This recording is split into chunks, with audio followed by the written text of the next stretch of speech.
brightest days, from the darkest nights, from the sunny days.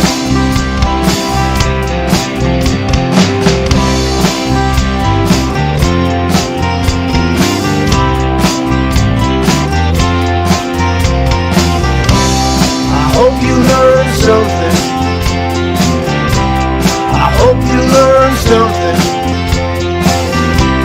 I hope you learn something from the stormy seas,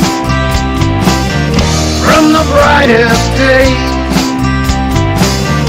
from the darkest nights, from the sunny days.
Hope we learn something.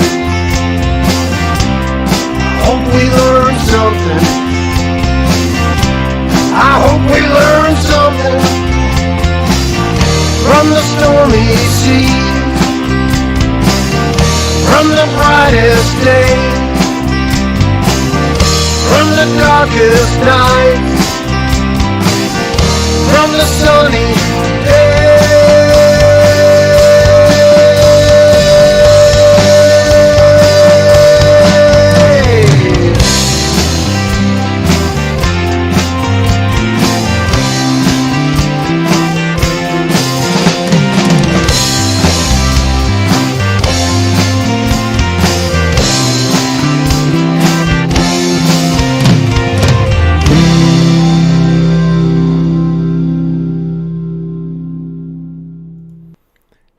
Welcome to the AHNC Daily News Rodeo.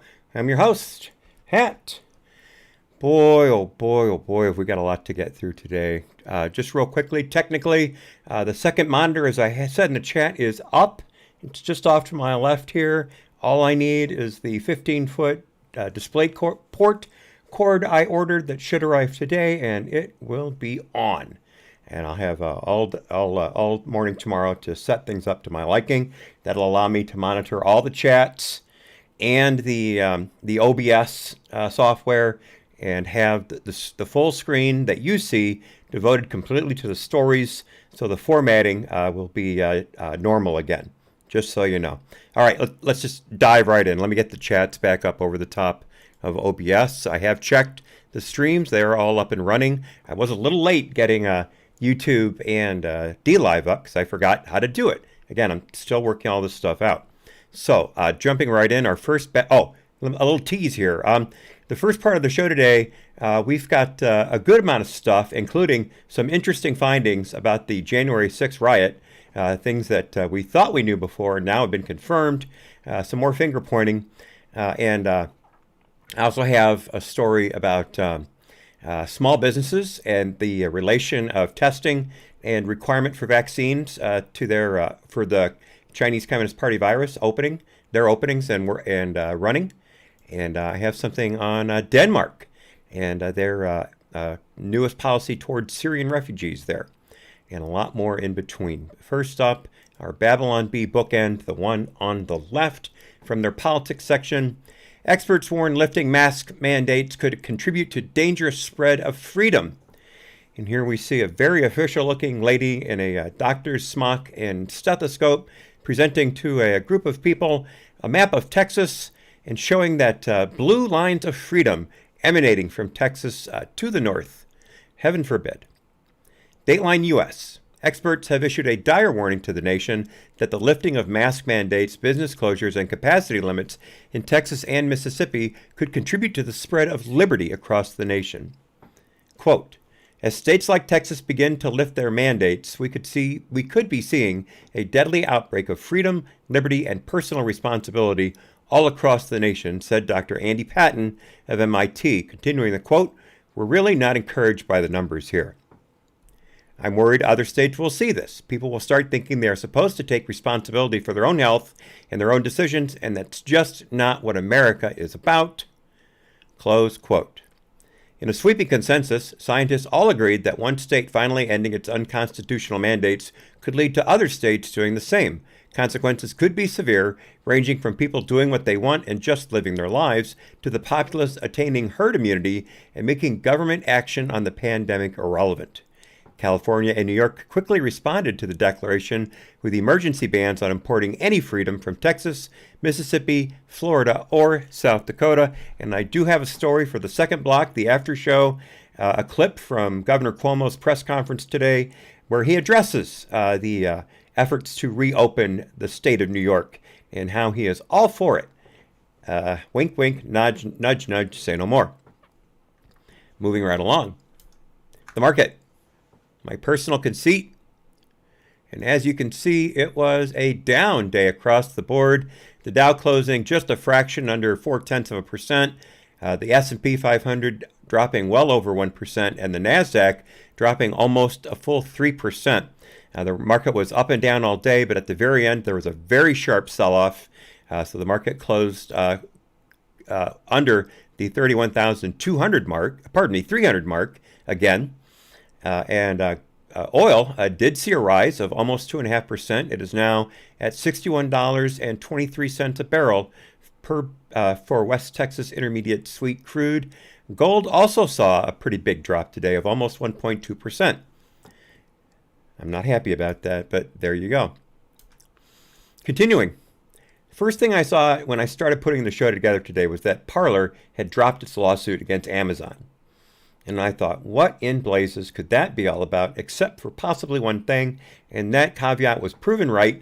Parler dropped that suit so they could file an amended suit. And so it's on. It was off for just a little bit until the new suit could get filed. And now initially the suit was Amazon for its removal, and they had sought an immediate relief to be put back on the Amazon Web Services after they were unceremoniously and breach of contract-wise kicked off of the platform.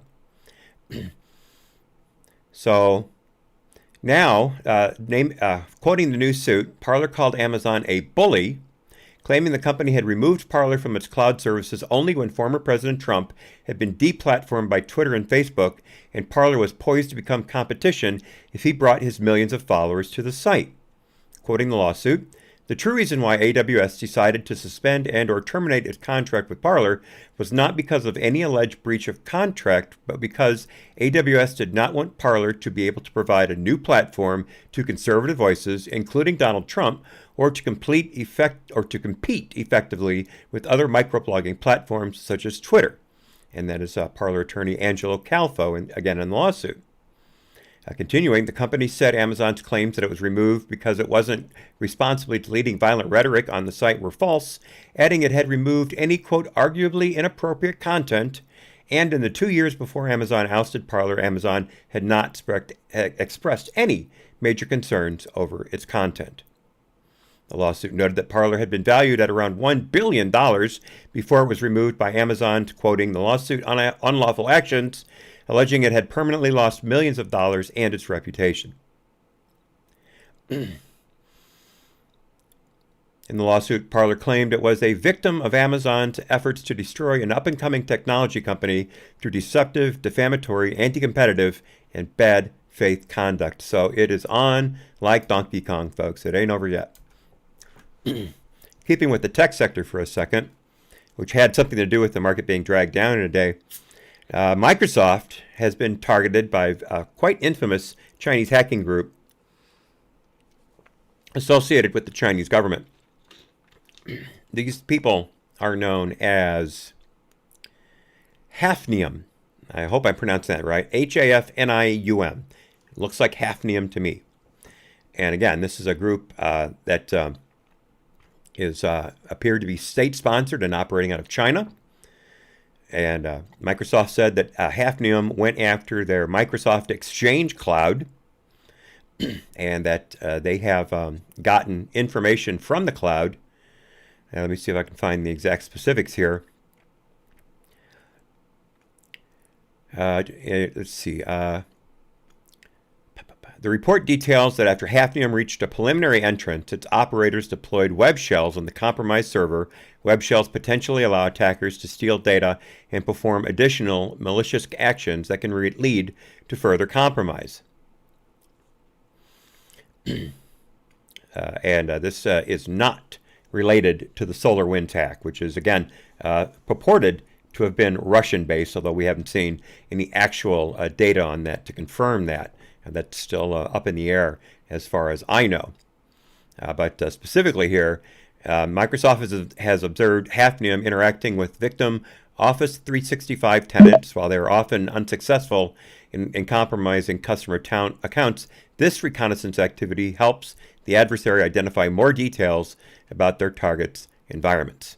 And as we know, China is engaging in unlimited warfare, and one of their tenets is information warfare. They try to gather as much knowledge as possible about the population they're targeting, and that helps them basically curate their attacks. They look for weaknesses in thinking, in financials, even in physical weaknesses, and look for ways to attack them. And this is just one continuing effort from China on that. All right, going to internal threats. You've heard a lot of talk, some on this channel, about tomorrow, May 4th, being the true inauguration day. I can't go into any more specifics than that. And you may know that is because March 4th was the original inauguration day before, I believe it was the 20th Amendment moved it to January 20th. And there has been talk about certain things happening tomorrow. And according to the U.S. Capitol Police in this article from the Epoch Times by Jack Phillips, the U.S. Capitol Police has said it's learned of a possible threat against members of Congress and the Capitol complex by a, quote, unidentified militia group. Quoting the release from the Capitol Police, the U.S. Capitol Police Department is aware of and prepared for any potential threats towards members of Congress or towards the Capitol complex. That's from our news release today, adding that there is a, quote, possible plot to breach the Capitol by an identified militia group on Thursday, and that is, of course, tomorrow, March 4th. And the release added, due to the sensitive nature of this information, we cannot provide additional details at this time. So some people have pointed to a couple different groups that this is in relation to. I have not seen any evidence that either of them is actually where this chatter is coming from, so I'm not going to start naming names willy-nilly. Let's just say that the Capitol Police, through means, has picked up on some chatter, and they are obviously prepared because we still have something like 25,000 National Guard troops surrounding the Capitol and razor wire and fences. So I think we're prepared. But that's what's going on at present, according to the Capitol Police. Let me look at the chat real quickly. Dog, I am in contact with DLive about that. I will contact them again about the difference between the X tag and the mature tag. Thank you for bringing that to my attention. I will do that again. Thank you so much. But I have asked to be remonetized, and again, I will bring up the mature tag again. Thank you so much. Okay, so another story about the Capitol breach, and this is again from the Epoch Times by Jack Phillips. According to an FBI official who testified at the Senate hearing today regarding the Capitol riot and events preceding it, there were no firearms recovered from any of the people arrested or searched on the Capitol grounds on January 6th. And to quote counterterrorism chief Jill Sanborn, when she was asked by Senator Ron Johnson, my senator from Wisconsin, about whether firearms were recovered or if any suspect was charged with firearm offenses, FBI counterterrorism chief Jill Sanborn responded, quote, "To my knowledge, none." Now, in the hearing, Sanborn also said that before January 6th, quote, "We knew they would be armed. We had intelligence that they would be coming to D.C., but we did not have intelligence that they would be breaching the Capitol." Now, of course, so far, the only gun we know that was involved in the entire riot was the one fired by the officer who shot and killed Ashley Babbitt. But there were other deaths, several on the ground due to health emergencies. And of course, there were several officer deaths after the fact, two purported to be suicides, and one officer Sicknick. We still do not know his cause of death, although we do know it was not murder. That has been ruled out. Okay, now talking about the National Guard troops themselves. This has been an ongoing problem. Their housing has been horrible. Their break room is an unheated parking garage, and they have to spend 12-hour shifts standing on duty at various guard posts around the Capitol.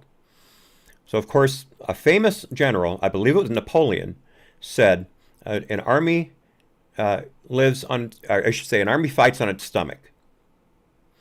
Meaning, well-fed troops are the key to a well-kept and trained army. So feeding your troops is number one concern. And I'm old enough to remember C rations. I was never in the military, but I have known several people who were, and I had the opportunity to eat the old field rations, which were known as C rations back in the day. Didn't like them that much, but the fruitcake was incredible. I'm telling you, the fruitcake was out of this world. I lived for it.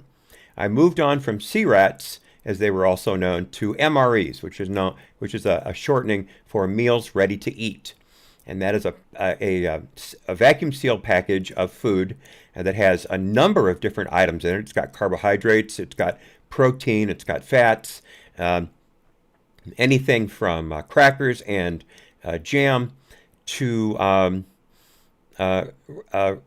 what's one of my favorites? A number of pasta dishes with meat. Spaghetti with meatballs. Yeah, that's it. Spaghetti with meatballs. They have this interesting little chemical packet that when it gets wet, it creates an exothermic reaction. So you put the main meal, the one that needs to be heated up, you put it in the sleeve, and inside the sleeve, next to it, you put in this little heat packet, and you put it all in another sleeve that has some water in it. And the water activates the heat packet, and then that heats up the main meal.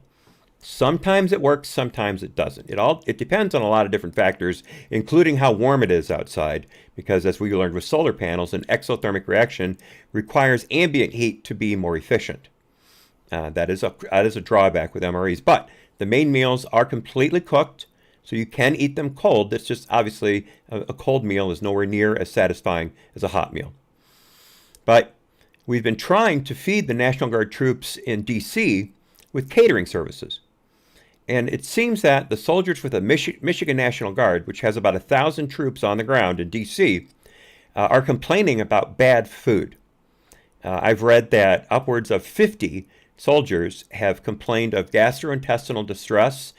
Some have been vomiting directly after a meal, and some are saying that they just refuse to eat the meals outright. According to the article that I've got here from the Detroit News, written by Melissa Nan Burke, some 40 to 60% of the meals that are delivered are thrown out before they're even touched because of their obvious problems. And one of the biggest one has been undercooked meat. And I have a picture down here at the bottom. I shouldn't say at the bottom. I have a picture right here. Let me blow it up for you. This is a picture taken by a soldier of what looks to be a chicken nugget in some kind of a chicken and rice dish. And you can see there that chicken is woefully undercooked. Woefully undercooked. And it's a bad cut of chicken, too, because there's a huge piece of fat and gristle on it. So not good food. Undercooked poultry is dangerous. Undercooked meat in general is dangerous, but undercooked poultry and undercooked pork are very, very bad for you. And with pork, you can get things like trichinosis, which is a parasite that lives in your muscles and causes muscle pain and weakness. Chicken, you get all kinds of gastrointestinal distress. You can get C. diff poisoning, a number of things. C. diff will kill you if you're not careful. And then just general nausea and I should say diarrhea and vomiting. And again, troops who are in the bathroom are not on patrol. They're not fighting. So this has been a real problem. Now, the catering service is hired directly by the head of the National Guard, who is in the Department of Defense. He's a federal employee. And the Michigan people, including their state senator, Peters, is demanding an investigation into the catering company.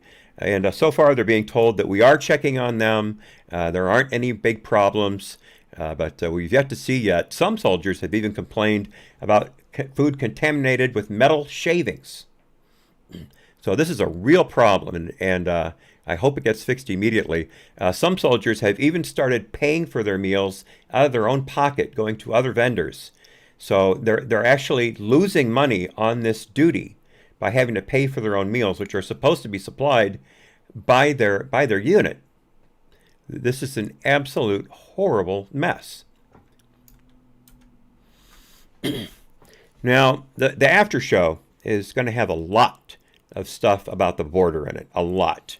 But remember, the after show is where I get into the political part of the program. The first part here, I just do the straight news and keep the political commentary to as minor of a partisanship as possible. But this is a tragedy directly due to a problem at the border, which is lack of a strong fence. There was a crash yesterday in California. There were 25 illegal aliens stacked in a Ford Expedition, which is designed to carry 8 people max. And they were traveling on a highway in California, and somehow they managed to pull right in front of a semi. And the semi crashed into them, T-boned them, as you can see in the picture here. This is a devastating crash on the ground there. Even the front of the semi is destroyed, and 13 people died out of the 25 in the car. And it was a mass casualty incident, obviously. Now, this is an article from yesterday from the Daily Wire by Ryan Saavedra. And it turns out that the way they got through was a hole cut in a section of the border fence. And I said fence. This is not part of the border wall that up until recently has been being constructed along the southern border. This is a section that had not been upgraded and had a fence that you could cut through. And so there was about a 10-foot hole cut through the fence. That portion was constructed between 2007 and 2009. And according to Fox News, 2 vehicles crammed with illegal immigrants inside had driven through the 10-foot wide hole in the early morning hours of Monday's midnight shift, somehow evading a mobile camera system set up nearby. The sources added that the Border Patrol was not looking for the smugglers until they were notified by the Imperial County Sheriff's Office about the crash, which occurred about 8 miles north of where the fence was cut.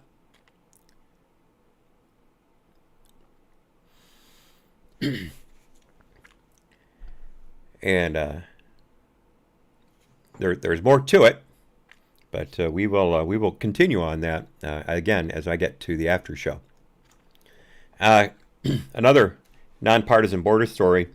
You got to be careful because, as we've talked about, there is very little testing of people crossing the border illegally at the source.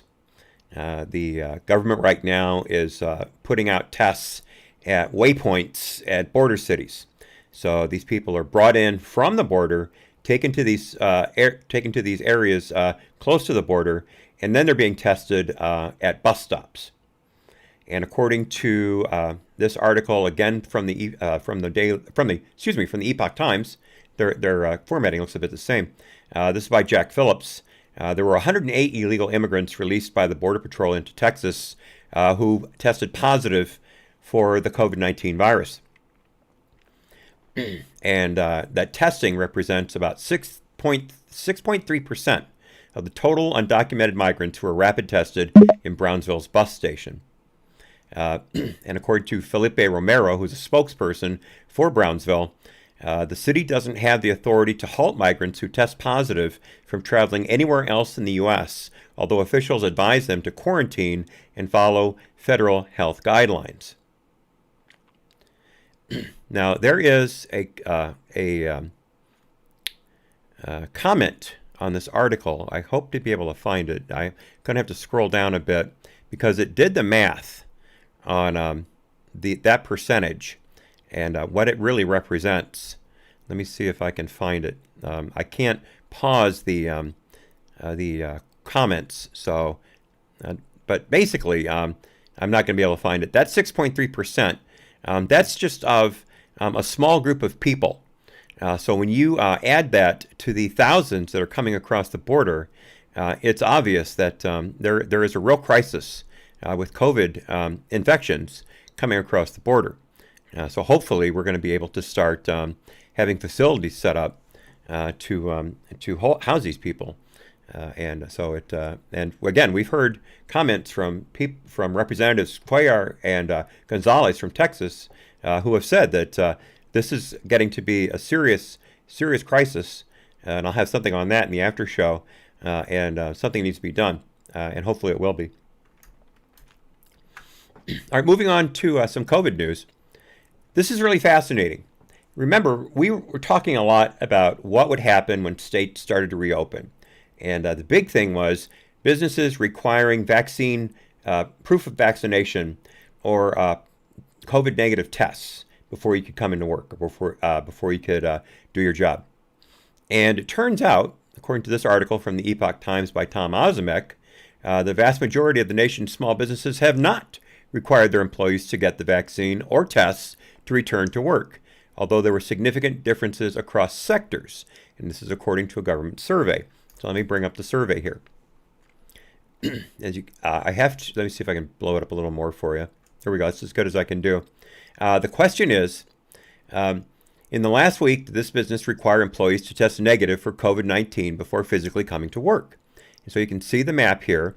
The bluer the state is, the lower amount of positive negative tests, were required to come to work. And you can see the lowest was Wisconsin at 4.4 and Nebraska at 5.3%. So those were the least likely to require a negative test to come into work. And then you can see the states in white or gray are right around the average. And the average is just under 10%. Now, the worst off is Puerto Rico. Puerto Rico has a 19.6% rate of businesses requiring a negative COVID test to come to work. That's 9.6% higher than the national average. Hawaii and Alaska are both basically neutral. So the next question was, do they require proof of a COVID vaccination? And as you can see here, the vast majority of the states are basically around anywhere from 2.3 to, let me get another number here, a little over between 2% and go to Massachusetts here, 4.5%. Massachusetts is the highest in the U.S. Contiguous states. Puerto Rico is still the highest overall, with an 8.8% requiring a vaccination, and that's 6.6% higher than the national average. Texas, as you can see here, is at 1.9%, just a tick under the national average. So the vast majority of these states are having very low percentages of requirements for vaccinations. Even California is only 0.7% higher than the national average. So that's fascinating news. I personally expected it to be a lot worse, and it's not turning out to be the case. And again, the worst states for it, aside from the Puerto Rico, not technically a state, of course, are New Jersey at 4% and Massachusetts at 4.5%. Those are both almost 2% and over 2% higher than the national average. Even New York is only 1% higher than the national average. Moving right along. Another problem with COVID has been the relief money.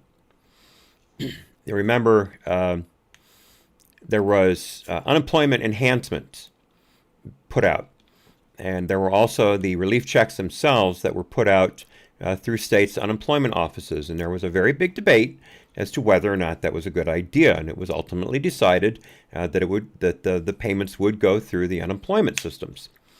And the unemployment systems, unfortunately, are quite antiquated in a very large number of states, and they use really, really poor systems of verification to put out these new claims for relief money and for the extended unemployment. And I'm sorry. Let me back up. The relief checks themselves did not go through unemployment. Did not.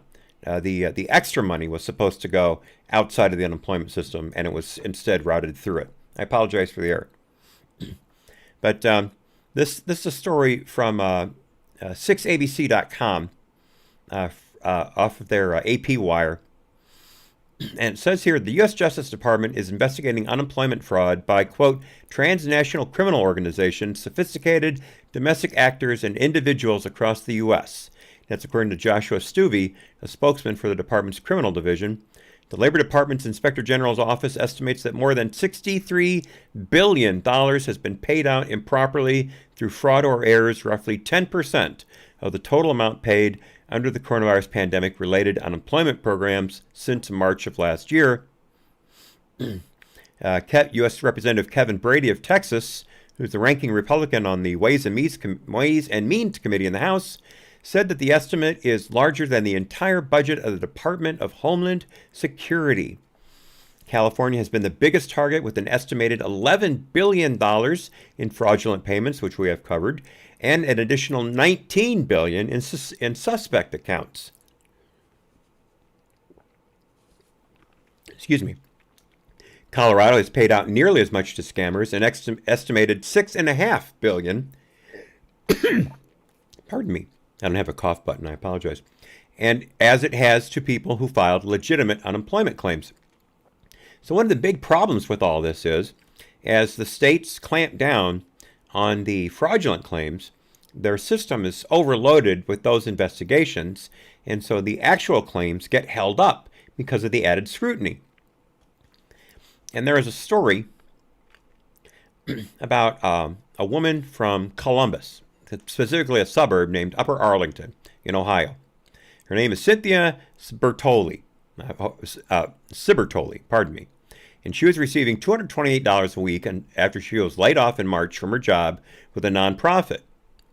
Her benefits were put on hold in January after she informed the state that someone had tried to use her identity in a scam to claim benefits. She thought the problem was resolved, but has yet to see a renewal of her benefit checks, which she and her husband used to help pay for a son's vision and auditory therapy. So it's hitting people, and those of you who have been with the channel for a while know that I was a victim of identity theft in an unemployment scam here in Wisconsin last year. I got a notice from the Wisconsin Unemployment Authority, whatever they're called technically, that my claim for unemployment insurance had been held up until I verified my employment. And I looked at the form. It had my name on it, had my address on it, but the employment listed was a video game publisher in California. I've never worked in California. I've only spent total about maybe 40 hours in California in my life, including 2 train trips. In fact, those were the times I've spent in California, train trips. So not been there a bunch. And I got a hold of Wisconsin through their fraud line, and I explained what was going on. And they said, okay, well, we've put a hold on it, and that shouldn't cause you any more problems. A few months later, they called me back and said they had confirmed that someone had attempted to steal my identity. They told me the email address that the scammer had used to try to apply, and I told them I've never used an email address even close to that. I don't know where they got that from. I said it's nothing that's ever been associated with me in any way, shape, or form. And they said, okay, and they told me you should report this to your local PD so you have this on file just in case something further happens. Well, I'm lazy. I have to do it in person, so I haven't done it yet. But so far, nothing else has popped up.